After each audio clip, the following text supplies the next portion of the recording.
nakapagtapos ng pag-aaral, hindi na ako gagawa ng bagay na Tara. ikagagawin mo. Aray. Tara. Tapos na. Siya nga pala anak, bago ko makalimutan. Paliwanag ma, alam ko na po kung saan kayo nanggagaling. At isa lang po yung napatunayan ko sa lahat ng ito. Ano naman yun? Nahanda akong gawin ang lahat para sa akin. Ay, Alam niyo po ba, nung nasa bahay pa kami ng klase ko, hindi po ako mapakali kakaisip sa inyo.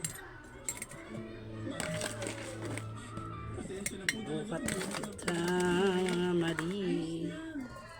Naiintindihan ko naman kung bakit pinili mo magpakalayo-layo. At isa pa, hindi mo kailangang humingi ng sorry kasi valid yung nararamdaman mo. Hindi madali para sa'yo yung natuklasan mo.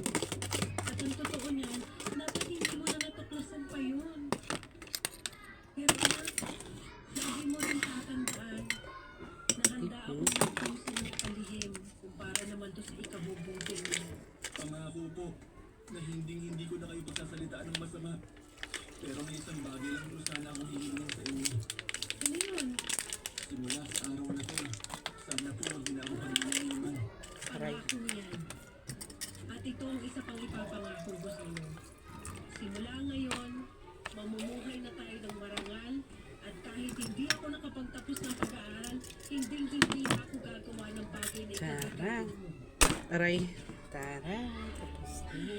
Siya nga pala anak, bago ko makalimutan.